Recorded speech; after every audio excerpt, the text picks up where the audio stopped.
Hey guys, it's Lysander, and I'm here with another Gwent video, and today I'll be showing you a John Calveit deck. It's been a while since I made a video. I think the last one I did was in the old patch with Henselt, before everyone started picking him.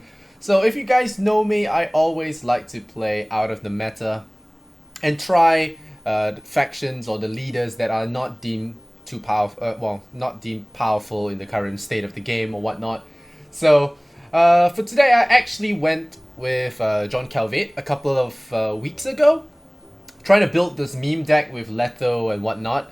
And in the end, I managed to come up with this really powerful combo, and it's also consistent. That's the most important thing about this whole deck. Right, so how this deck functions, it's just like every other John Calveit deck. It has the Imperial Brigades, it has the Emissaries, it has Cantarella, Operator, Joachim. Notice how I only run one copy of Combat Engineer. I don't run any Ambassadors. I think that card is very unreliable and has potential to really screw up your plan, get your guys scorched. It's just not a good card, and you know, it can lead to dead emissary pulls, and that's not what you want. I want to be as efficient as possible with thinning. I think this deck thins a lot better than the Scoia'tael decks, and it's more consistent. The only time I really lose is if I mulligan and I still don't get a single emissary in my hand. Like, it has happened, the game sometimes hates you, there's nothing you can really do about that. But apart from that, usually you thin pretty efficiently. Alright, so some tech choices I want to talk about. I did add Stefan. I think it's very important with regards to the consistency of this deck. Stefan often helps you get the combo pieces that you need to win the appropriate rounds. I think each combo piece that I have contains 3 cards. The first one, of course, is the Cantarella spam with Operator, and then, of course, Decoy to ensure you get like at least +2 card advantage. So yeah, sometimes you don't get all 3 at once. You know, you have Cantarella drawing a lot of it, but Stefan can really help you out there. And even in the pinch, he can help you put an Emissary to the top so that you play something you want, or put a bronze unit to the top that you want to play with Emissary. Something like that. Also can put Operator to the top so that Joachim pulls him. A few uses of Stefan. Otherwise, a really strong card here on the Nilfgaard faction. And then we have Spheres. I think it's very important in this current meta game with all the Scoia'taels running around. The monsters, you banish all the Neckers that they just stacked in their deck, and they pretty much lose a big chunk of their firepower. And it allows you to overwhelm them with your Imperial Brigades. So Spheres is an amazing card, and it's also my backup pull for Azur's Double Cross, which again, like I said, is all for consistency. Pulls out Operator, pulls out Spheres, and in a pinch, pulls out Cantarella as well. And it also buffs Cantarella, which is pretty good. Alright, so with that in mind, I want to talk about the combo. The main combo of this deck, apart from the Cantarella John Calveit pullback, is of course Letho, which a lot of players have been using in their spy decks. But I see a lot of John Calveits actually going for the very clunky Letho into Shackles, into Hero Power, which is very clunky because it's very obvious. First of all, it demotes your Letho, which makes it very dangerous because it can be scorched, it can be weathered. There are a lot of things that can happen to that Letho once you break his goal. And yeah, I just don't think that... Oh, yeah, it could be re-promoted by a Henselt as well. So I think it's not a reliable way of doing it. I think the best way to steal his power is through Bekker's Twisted Mirror. And this card is the ultimate tech card in this deck because what it does is it counters the dreaded Consume Monsters matchup. The way the Consume Monsters beats you is he pops, when you drop all your Cantarellas, he eats all of them with the Karen before you get to pull them back. And as a result, you lose that big advantage that you have. But with this Bekker's Twisted Mirror, you just swap it over, and yeah, you get all the power that the Karen happily stacked for you. And even if he doesn't eat your spies, you end up, really securing a lot of firepower for yourself. And in some cases, if you manage to banish his Neckers earlier, even the Karen eating your spies is not enough to overpower your Imperial Brigades that are dropped down. The Rod Tossers all apply enough pressure for them to waste Akimaras, etc, etc. So I think it's a really solid deck for dealing Consume Monsters, and I will show you guys two matchups against Consume Monsters. This is actually a re-upload because someone on Reddit actually told me that my game of Consume Monsters in my particular video didn't really showcase the true power against the deck, against the deck type. So I went ahead and climbed with this deck and tried to get the proper clips, and as a result, I actually got from 3000 MMR, which I was originally okay with, but then I went to queue with this deck on ranked, and I played, and I won so many games that I'm now at 3,900. I think I mean 3,340 around there. So I'm like rank 13 now. I climbed the whole rank just trying to get the games. Like I said, I'm a lazy player. I don't like to climb rank because grinding is not my style. But you know, I just wanted to get the clips for to convince you guys that this deck actually defeats consume monsters on a pretty regular basis. So without further ado, let me jump into the gameplay. 2 monster replays as well as a Henselt matchup, which I think is another soft counter to this Nilfgaard deck. And I'll talk you guys through it. And yeah, if you like it, do leave a subscribe and a like in this video. Appreciate all the support. I'll see you guys in the matchups.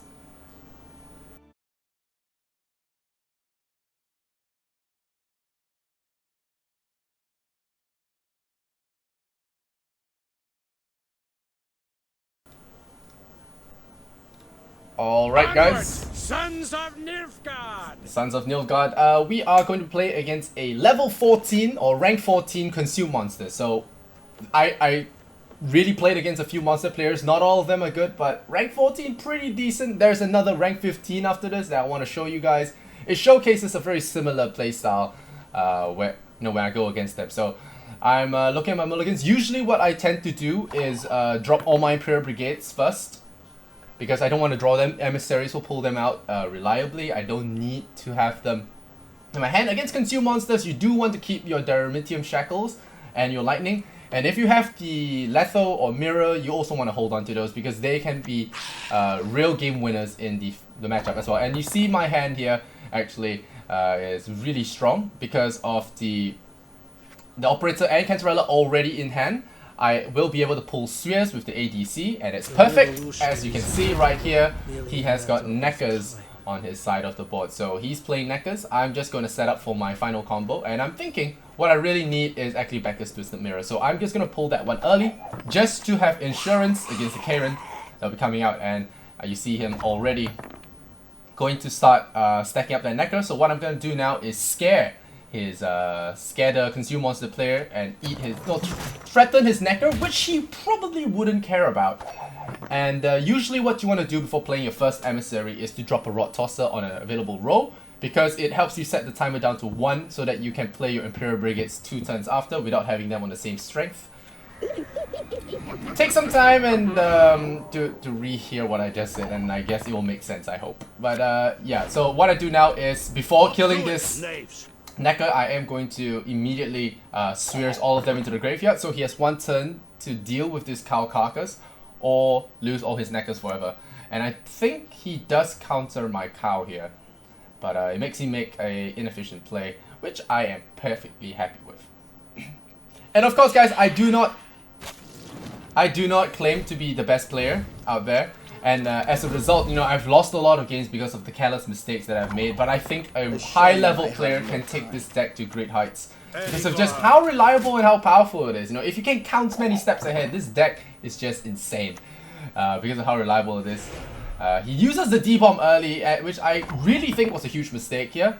But I think maybe he's just stalling for time. He wants to hold on to the 14 power Akamara, which I am not going to let him. I'm just going to Lightning Bolt. I'm not going to waste any more resources here. I'm going to weaken the unit he carries over. And playing against monsters, you really have to be careful. And the reason why I didn't want to play my other emissary there was because I would be opening myself to a Scorch into whatever. So the minute he Lightning Bolts my Spheres, I'm comfortable playing that emissary. And now my Imperial Brigade is at the 12th.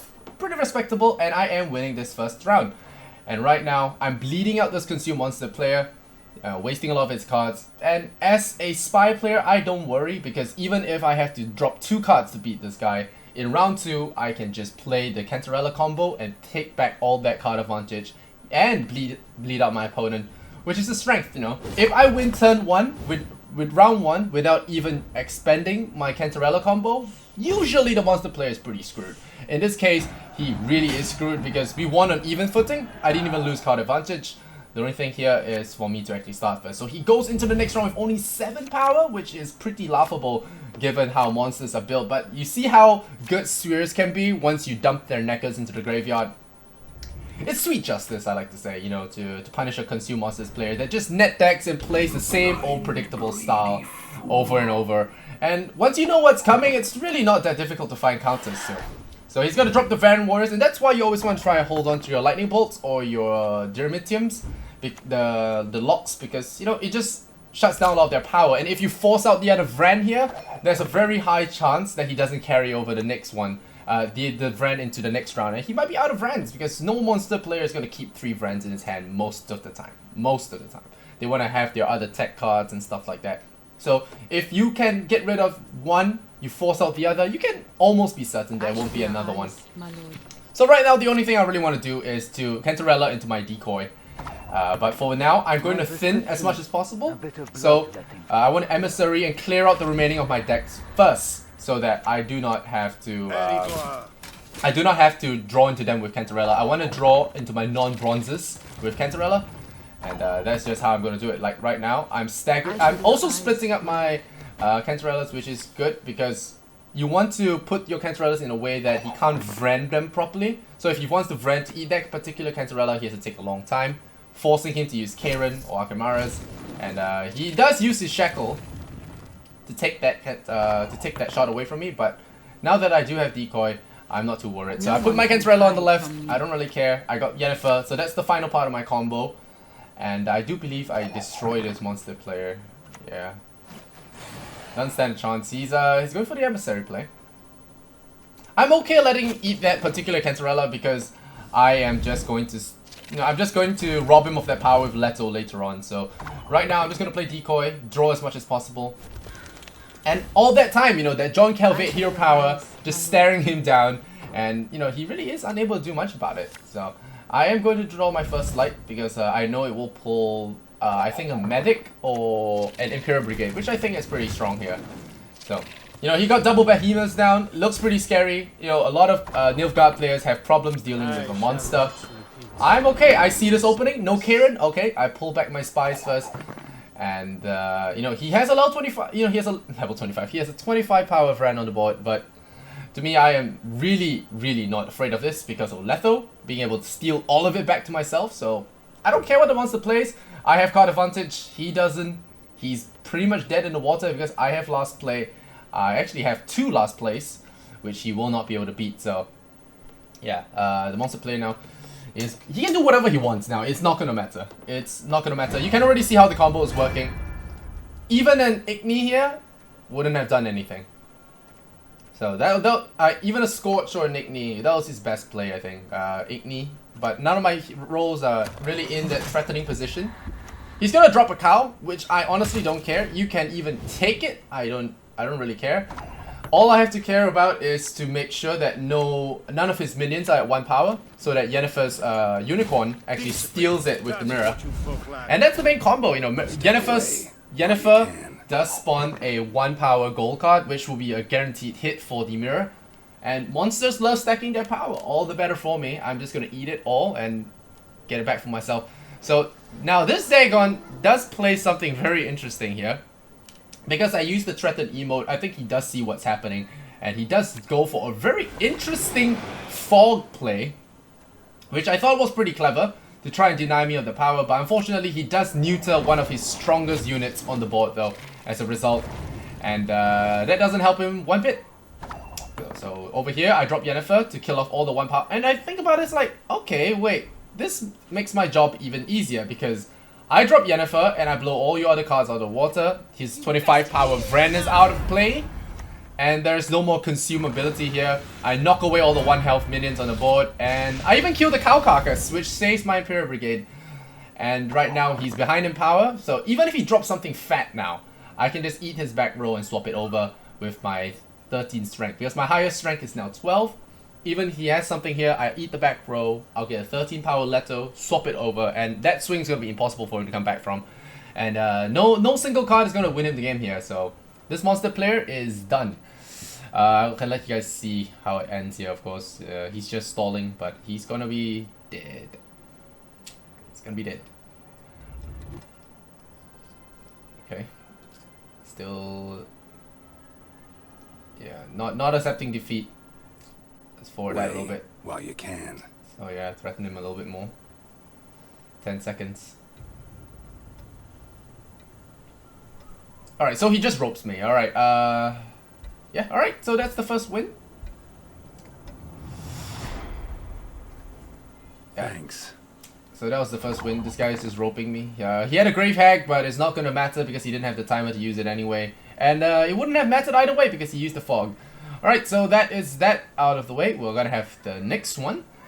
This is a level 15 consume monsters from a level 62 player. Alright, guys, I played a lot of games to get these few matches.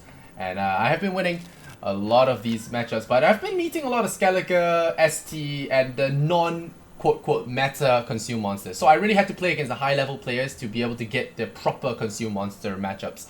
And once again, I draw into a pretty decent hand. You know, I'm just dropping Imperial Brigades wherever possible. I'm very glad whenever I drop my Zeus Double Cross, so it means that I can mulligan Operator, and I do pull Cantarella instead, so that's perfect for me. So, when in doubt, open with Stefan. I think usually is the play here.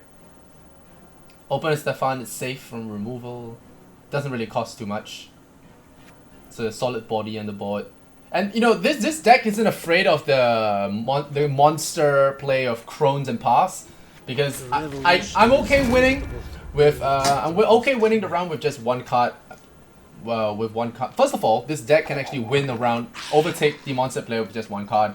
And second of all, you can also afford to give up card advantage to win the first round so that you can bleed out your opponent with Cantarella in the next. So now I'm going to clone the Cantarella, which I think isn't exactly the right play, but I already have my decoy in hand, so I decided to go all in on round 1 and hope to kill him off in round 2. Which, right now, I'm just letting the Necker guy do the Necker thing. And again, if given the choice, I will pick the Rot Tosser, which turns out, it almost turns out to be a mistake here. I should have at least had one Imperial Brigade on the board here. Really underestimating my emissary luck, you can almost say. So I dump all his Neckers into the graveyard, which I'm pretty happy about.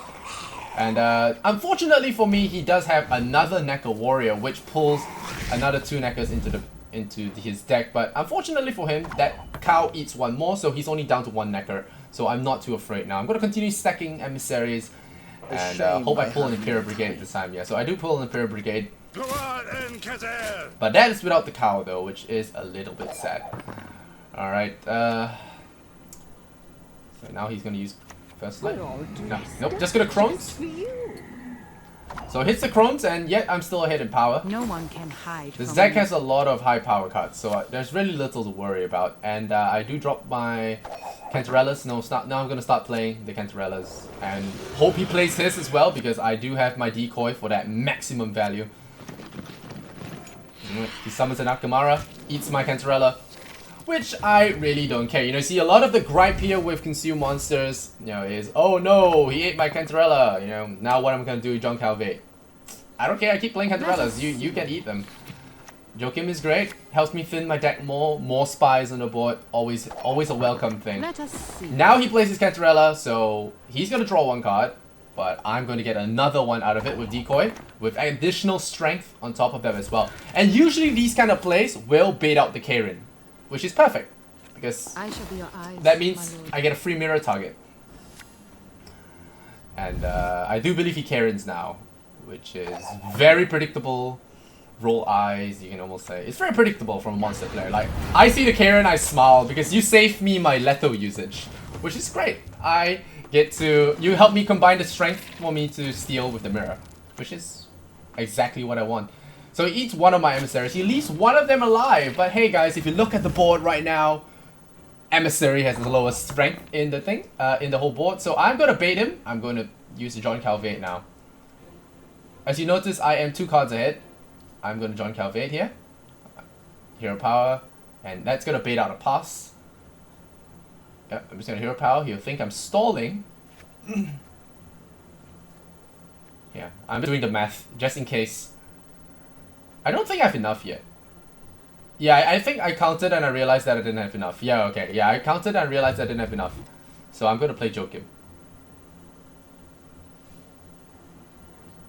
Or was it Rot Tosser? Can't remember.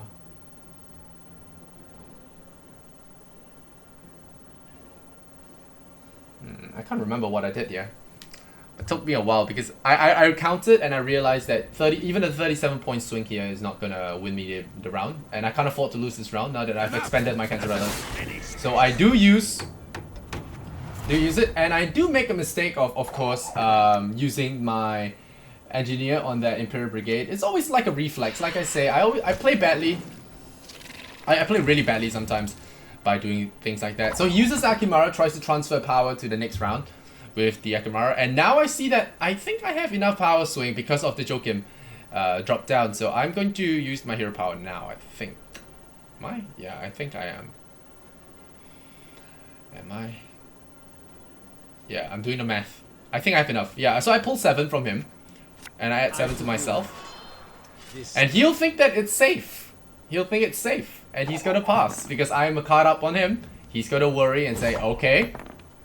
And I bait him in with the mirror, swap it over to that emissary, get it huge, and ooh, that feels real good. Sets the Karen down to 2, and I win round 1, and here comes the bleeding. And the thing about this is, because he left such a huge minion on the board, I don't have to worry about taking this to round 3, because he even dropped a Necker for me to eat with Letho later on, so I don't even have to worry now about him outpowering me. He can have 1 card, but I don't think that last play is going to do him any good once I steal all that power on his side of the board. Yeah, his Akimara, his Neckers are just food for me right now. So I'm going to start off with a Rod Tosser and pretend, or get him to invest resources into this lane. Nope, I'm going to Emissary, alright. So I do Emissary, and I will drop an Imperial Brigade, yeah. Go on and From an Imperial Brigade, I am now in Igni range, but it doesn't really matter. Like I mentioned, like this is all just bonus damage for myself. It doesn't matter because I always win by a huge margin anyway. So like I said, it doesn't really matter at all. He buffs his guys with Spear Tip. I'm gonna drop a cow. I think I drop a cow on the Emissary side. I was trying to see what I can revive with the Vicario Medic. That would be decent. But none of these cards look very inspiring. That's one of the problems with fighting monsters. You just want to resurrect your own emissaries to thin your deck even further. And right now it's doing exactly just that. Alright, I'm going to Rod Tosser this. Yeah, I'm going to Rod Tosser his front row, maybe make him play some cards. Yeah. Buff up by Imperials. And like I mentioned, he can Igni now and I'll still win the game. The thing is, a lot of monster players don't see this coming, but now that I release this deck, it probably will change. And I'm not too comfortable giving him the friend, so I'm gonna lock it up. Make him panic a little bit, you know, waste a little bit more resources, maybe drop another friend, do whatever. But I don't want him eating his stuff, so I'm gonna ensure that his Spear Tip stays dead. Just for the fun of it, just for the lulz. And he deploys the Grave Hag, so that means... The thing is that I can't Yennefer here, because if I do Yennefer, I will set his King of Beggars to 1, which is exactly what I do not want in this game. And I think about it, like, he can eat with the Grave Hag, but I don't think he's gonna have enough power to swing this game around anyway. So I am very okay letting him use the Grave Hag. Pretty sure I let him use the Grave Hag here. Did I let him use the Grave Hag? Yeah, I let him use the Grave Hag. Yeah, because it would be very dangerous for me to let his King of Beggars stay at 1. And it might cost me the game, so I am not going to give him that satisfaction. So I kept his Grave Hag alive.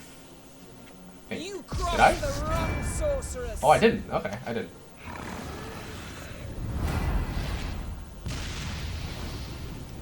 So I didn't. Can't remember how I played this now.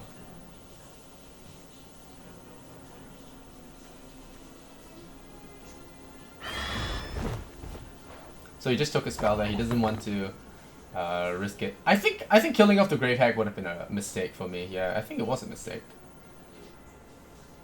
But it's okay. No, wait. I don't have mirror. What am I talking about? I don't have mirror. I already mirrored his Karen. I'm just thinking like I had the combo in mind. So, yeah. So, nuking the Grave Hag was right. Okay, I'm done. I'm done. You'll see it. So he uses Afghalak, which gives me more power. Which also actually made me a little concerned because Everlock here would have been, could have potentially lost me the game if he drew enough answers, but I thought, okay, I am just going to force out this round and see where it takes me. Maybe I could win this round just by brute forcing him. I still have a medic for a nice little bit of boost, and we'll see what his remaining cards have in store. Having Everlock there was a little bit concerning, but it does add to my power total, which he can't afford at this point. Because a lot of his combo pieces are down. He's used his Karen, his 2 Akamaras, his 2 Vran Warriors, I think. And all his Neckers are down. So this Gravekeeper worried me a little bit.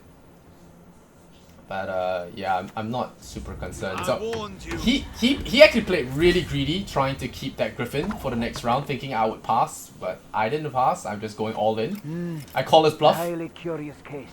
And I pull a Emissary, which gives me a huge amount of power on those Imperial Brigades, and get another medic. So I got a really powerful chain going. I was thinking of getting another Emissary, but I decided to just go with Necker Warrior.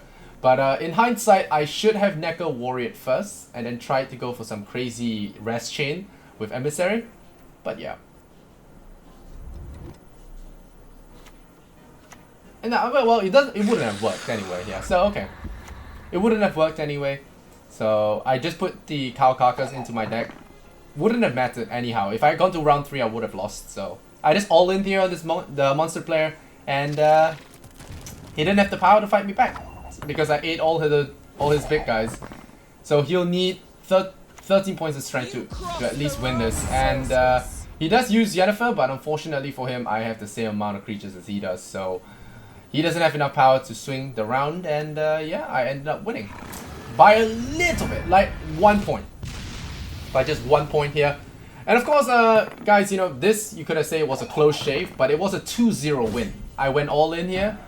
I could have not gone for the all in, and Letho'd his units last minute so that he doesn't carry over any big units.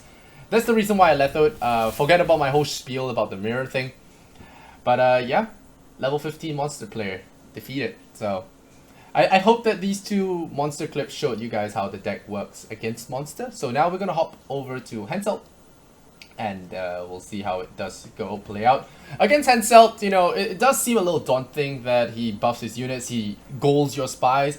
Again, you don't have to worry too much, especially with Henselt. You know, usually Henselt players, they run 2 promotes, they'll mulligan 1 away, and they have their hero power. So if you can force one of the promotes with an early Cow Carcass, you already you already won pretty much when he is forced to promote so early.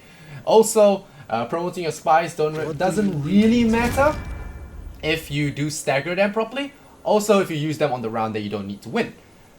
Second, Imperial Brigades are actually very powerful at even beating a gilded up row.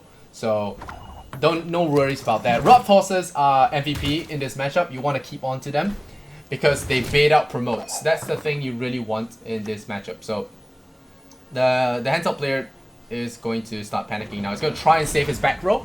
He deploys the tower, which tells me that he wants to gold it up immediately, I believe. And I'm just going to play Emissaries now. Now's the great time to play Emissaries.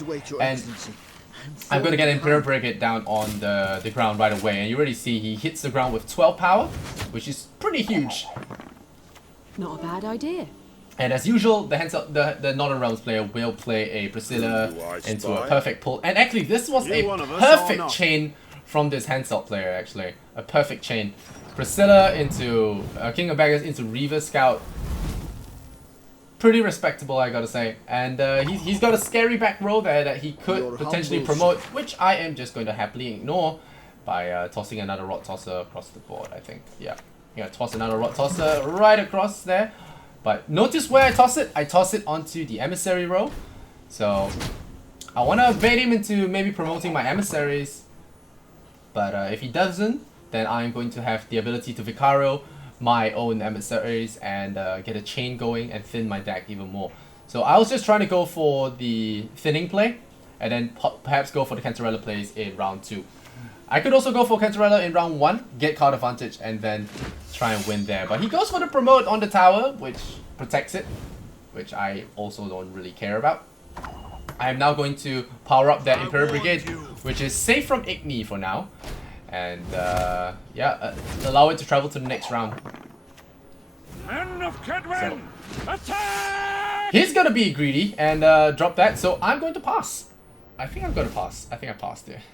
Definitely passed. Yeah, I passed because I don't have Cantarella in my side. So let's count now. He's used 1 promote, he's used his hero power, so he's only down to 1 promote left.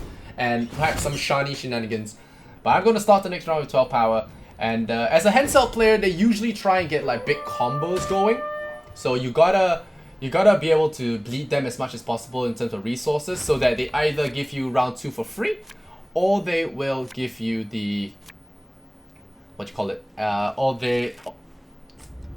yeah, you always want to make sure that they either win round 1 so that they get bled out in round 2, or you win round 1 so hard that they don't have resources to fight your adrenaline unit in round 2. And this handcell player, so now I'm in a little bit of a dangerous situation. He drops another of those siege towers, which could be a problem for me. But I pulled the operator with my ADC, gonna clone Cantarella here, so I'm gonna do my own thing. And because the Imperial Brigade carried over, he has a lot of strength on his side. And he does play his Cantarella. So now a very big mistake here would be to decoy right away. The right play is to use your own Cantarella first, because if you decoy right away, then you are going to... You could be faced with a pass, and that would make for having... will get me stuck with 2 Cantarellas in my hand without being able to get rid of them. And him dropping Prince Stennis here is just the best thing for me, because he drops Prince Stennis and I'm like, okay, well that's a spy that doesn't reduce strength when it comes back. It's on a different row and it doesn't get promoted. So that is perfect for me. I am going to draw the down card. I don't want the Imperial Brigade. I get a first light, which is kind of the same bloody thing. And right now I'm just praying for medics. I think I want another medic. Tell me you jest. So now he starts doing the res chains, which Swears will see right to. That's what Swears is good for against Northern Realms. You drop his medics into the graveyard. So both of his medics are in the graveyard now. No more shenanigans with the Reaver Scouts. Alright, so he will not be able to res any more of his siege units. He has to use Nanake or Shani, which he does not have right now, I think. But even if he does, I am going to pull back the spies next turn. Ah, I see you've thought about this. So it's just going to be swapping his cards away. But yeah, I think I do pull my units now. No, I steal his tower. No, I'm going to pull the Reaver Scout and do a chain. I told you so, you So this is why I put 2 medics instead of 1 only, because it allows me to do these kind of things. So I steal his tower, thin my deck further, because I still don't have Yennefer, which I kind of need for this deck. You one of us or not? So he's going to pull more trebuchets over. And because of the high power of this deck, you really don't care that you get hit by this. So I'm just going to Letho right away and deny him the potential to kill those units, as well as deny him his final siege tower. I think he only has 1 more siege tower in his hand. And even with Letho eating all those units, I am not in any real danger of losing this round to power, because all I have to do now is just recall 1 of my spies or 2 of my spies with John Calveit. He only has 1 promote left, so he'll have to use it on Cantarella or Stennis. And if he does pull that, then I'm just going to Cantarella and pull back both of them. He usually won't have another promote left, and that should be an easy round win for me. And then going into the next round with this handcell out of resources, his card advantage doesn't mean anything, because he's already used all his combos, his medics are in the graveyard, all his trebuchets are banished or eaten. He only has Shani for a small power play here and there, but apart from that, nothing much. And that's why I'm holding on to my mirror, waiting for Yennefer. So even if he does pull a nice solid bronze with Shani, he's going to be destroyed. So he does play the dragon, which I immediately react to with a John Calveit. 78 strength. We're gonna see if he does pass here. I don't think he passes. Alright, so he doesn't want to pass. He's trying to play hardball with me. I do have the shackles in hand, so I'm gonna throw Cantarella over since he wants to waste time. I'm just gonna try and draw into Yennefer, and I do get Joachim instead. So now that the dragon's down to 1, I am just... So he's trying to take this round from me, which is understandable, but also very greedy. And that's why you have the Remitim chains for these kind of small fringe occasions. And yeah, He does play a first light, trying to thin as much as possible, but his deck's out of cards. His deck's out of cards. And yep, now I go for the break on the dragon, and yeah, that should seal the round, I think. I was thinking of leaving one Cantarella for the next round so that I could swap the strength with the mirror, but decided against it. I still have the mirror to take a win if he does something ridiculous here. I have a medic at 1 health, so I still have that for myself. You best yield So now. he's going to drop the Yennefer. He's going to try. He really wants this round from me, which I can't blame him.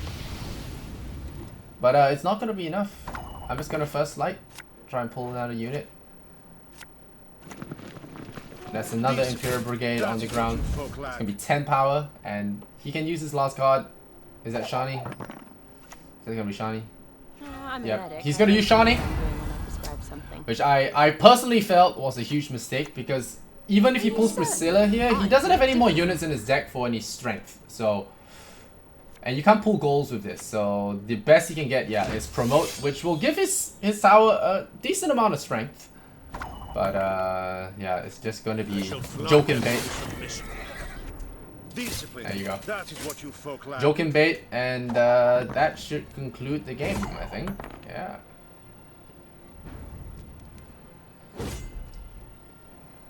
Let's see what he does here.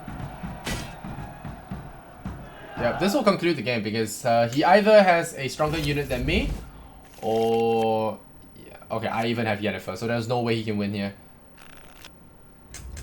I'm just gonna play it like that. So because I have card advantage, I'm just gonna Yennefer. Whatever unit he plays, if it's smaller than Yennefer, I win. If it's bigger than Yennefer and her horse combined, then I just swap it over and I win anyway. So there is no way he wins this game. Yield and save Yeah. me some time. Hey Siri. And that's a swap over. And I am so glad. Oh, my phone just went up because I said Siri. But yeah, I'm so glad that it's a Northern Realms Siri as well, because it allowed me to swap the power over and win the game. So yeah, a lot of the handheld matchups are going to be close because those decks are good, make no mistake. Consume monsters as well. They are going to be close, and the reason for that is because these decks are built to be good. The only thing is, I'm just telling you, I'm sharing this deck to show you guys that Nilfgaard actually has a place in the meta. I think it's very reliable how this deck thins itself, and how it counters one of its worst matchups. This deck almost beats Skellige 100% of the time, because Skellige row stacks a lot. They either stack their X-Men, or they'll stack their front row with the Bears and the Clan and Crate Warriors, and that's Letho bait. So I don't know what else to say, but yeah, this deck is super fun. It's very rewarding to see your your opponent snap concede after you use Mirror on their Letho, so I would recommend it. And also, it beats all the Nilfgaard mirrors because it also beats all the Nilfgaard mirrors posted. Okay, it beats most of the Nilfgaard mirrors. It almost wins every single John Calveit mirror I play because of Letho and my mirror.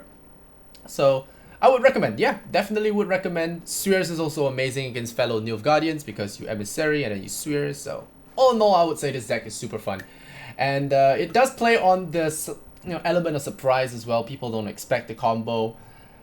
But now that I release it, it might become popular, I don't know. But I've stopped playing it quite a fair bit now. I'm trying this new Redovit Brute Force deck, which I will share with you guys at a later date. But now, hopefully this bit of content will tide you over until the Gwent Challenger starts in a couple of hours, and then maybe a new meta will arise. So I hope you guys have fun with this deck. Appreciate all the support you guys can give.